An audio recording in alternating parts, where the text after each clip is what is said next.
En cette fin d'année scolaire, un collègue que j'accompagne en formation m'a partagé cette scène qui m'a marqué. Juste avant de ramasser un devoir maison, un de ses élèves lui murmure à voix basse « Monsieur, j'ai un peu utilisé ChatGPT, mais j'ai fait le plan moi-même. » Non loin de là l'idée de tricher, mais plutôt de se servir des outils à disposition comme si c'était devenu la norme.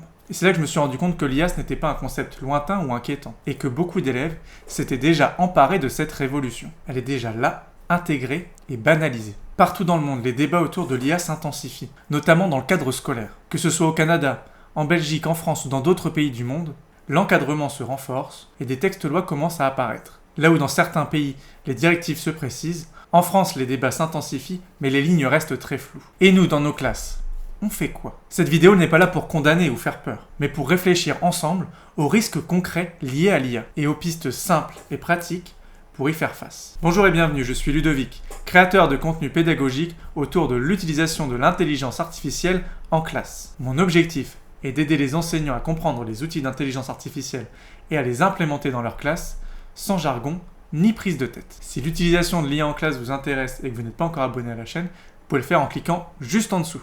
Donc nous allons commencer par le cœur du sujet, l'utilisation de l'IA par les élèves.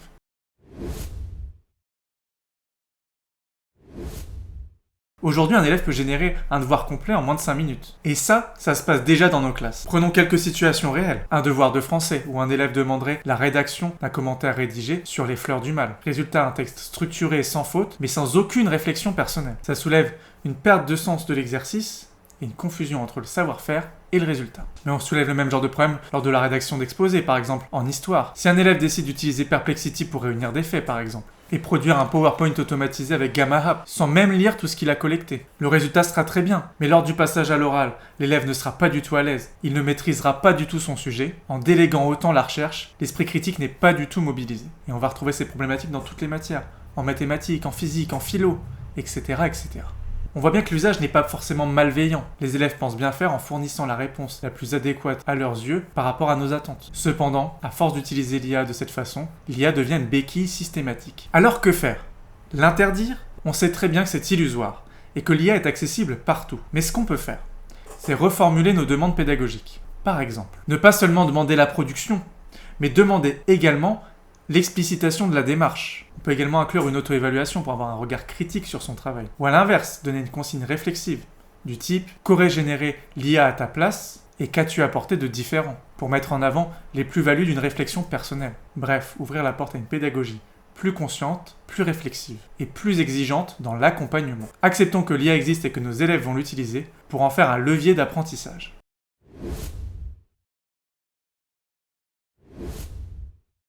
Un jour, un de mes élèves m'a demandé « Monsieur, est-ce que l'IA dit toujours la vérité ?» Et là, je me suis rendu compte que ce n'était pas simple d'expliquer tout ça à des élèves, sans tomber dans des discours techniques et sans passer pour un prof dépassé. Mais comment l'expliquer simplement, sans passer par des discours techniques? Ce type de questions, on va les entendre de plus en plus souvent. Je vais vous en donner quelques-unes. Est-ce que je peux faire mes révisions avec une IA? Pourquoi ChatGPT ne dit pas la même chose que Google? Qui est-ce qui écrit les réponses et comment fonctionne une IA? Et quand on entend toutes ces questions, on est parfois pris de court. Et c'est normal. Mais justement, ce sont des occasions précieuses pour éduquer les élèves et pour transmettre une culture du numérique critique. Voilà quelques points simples à faire passer en classe. Non, une IA ne dit pas toujours la vérité. Elle prédit du texte plausible, pas des faits validés. Oui, elle peut halluciner, inventer des informations, des sources et des définitions. Elle n'a pas d'opinion ni de conscience. C'est une machine statistique et pas un esprit. Et la première fois que j'ai voulu montrer ça en classe avec ChatGPT, il a justement donné une réponse impeccable. Et un élève m'a dit « Eh ben là, il a raison, monsieur !» Et j'ai compris que le danger, ce n'était pas qu'il faisait des erreurs. C'est que beaucoup sont convaincus qu'il a toujours raison. Donc notre rôle, c'est d'aider à développer leur vigilance, à leur apprendre à croiser les sources, à s'interroger sur les informations, et à rester acteurs face à la machine. Et surtout à ne jamais prendre pour acquis ce qui est présenté. L'IA est un miroir, et elle reflète ce qu'on lui donne. À nous de leur apprendre à décoder ce reflet.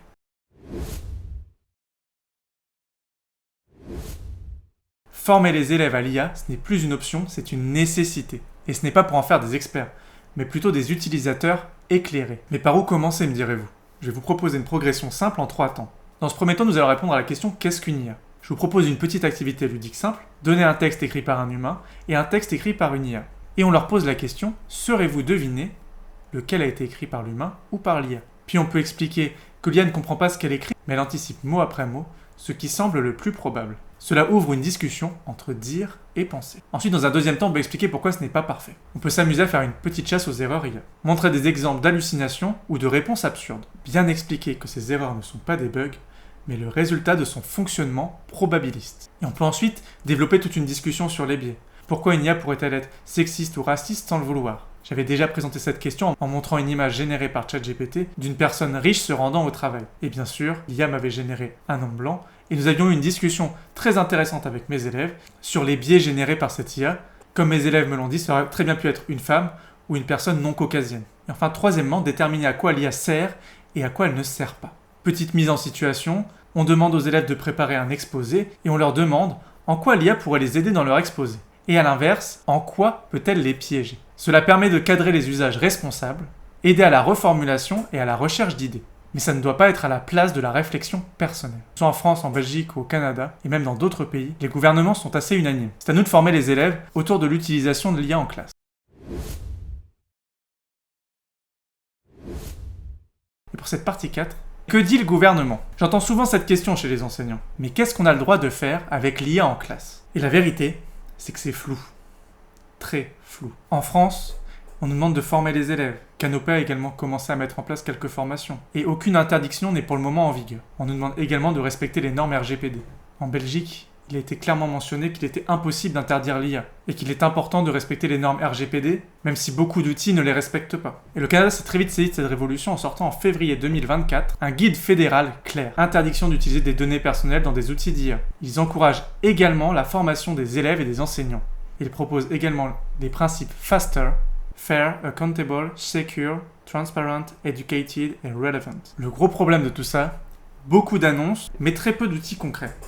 Des recommandations générales, mais peu de soutien opérationnel dans les établissements. Alors que peut-on faire au niveau local maintenant? Voici quelques pistes concrètes que n'importe quel établissement peut mettre en place. Créer une charte d'usage de l'IA. Simple, coécrite avec les élèves, rappelant les règles d'éthique, les limites et les bons usages. Former au sein de votre établissement une petite équipe référente en IA. Pas des experts, mais des collègues volontaires pour centraliser les questions et partager des pratiques. Organiser un temps d'échange avec les parents, notamment lors des rentrées scolaires, pour expliquer ce que l'on autorise et ce que l'on n'autorise pas avec l'IA.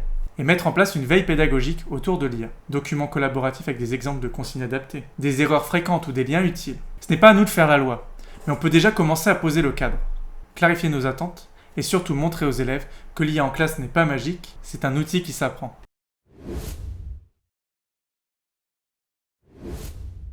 Je vais revenir sur la RGPD. Elle concerne notre vie privée. La RGPD, c'est le règlement général sur la protection des données. C'est une loi européenne qui dit une chose simple, on ne traite pas les données personnelles sans un cadre strict. Et une donnée personnelle, c'est quoi? Un nom, un prénom, une date de naissance, une adresse email.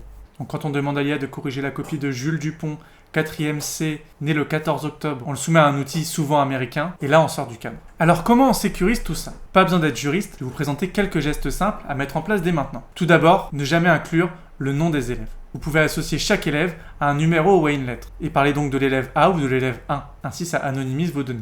Pensez également à anonymiser les documents que vous allez mettre dans l'IA. Si vous corrigez une copie avec l'IA, prenez bien le temps, avant de prendre la photo, de cacher le nom et les informations personnelles sur cette copie. Vous pouvez également décocher les cases qui utilisent vos données pour entraîner d'autres modèles par la suite. Et pensez à supprimer vos historiques de conversation si vous n'avez pas anonymisé tout ça. Côté texte officiel, on a la RGPD dont on vient de parler. On n'a pas besoin d'être un expert en droit pour respecter la loi. Juste faire preuve de bon sens. Former à l'IA, c'est aussi former à la responsabilité numérique.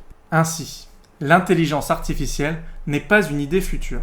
Elle est déjà là, dans nos classes, dans les poches de nos élèves, dans leurs devoirs, et parfois même dans leurs questions. Et nous, enseignants, on n'a pas choisi ce bouleversement. Mais on peut choisir comment y répondre. Face à l'IA, notre mission ne change pas. On continue à accompagner les élèves et conserver le côté humain de notre métier. Mais ce n'est pas toujours facile. Il y a des zones grises, des flous juridiques, des maladresses. Mais on avance tous ensemble, pas à pas. Et on fait de notre mieux. Et c'est justement pour ça que cette chaîne existe. Pour créer un espace où on apprend, où on teste et où on partage. Et si vous souhaitez échanger avec d'autres enseignants sur la thématique de l'IA en classe, vous pouvez rejoindre la communauté IA et Éducation, qui est une communauté gratuite. Le lien est juste en dessous dans la description. Et l'IA ne remplacera jamais un bon prof. Mais un prof bien accompagné peut faire de l'IA un levier pédagogique puissant. Et surtout continuer d'explorer, d'adapter et d'innover, parce que l'école de demain commence maintenant. Ciao!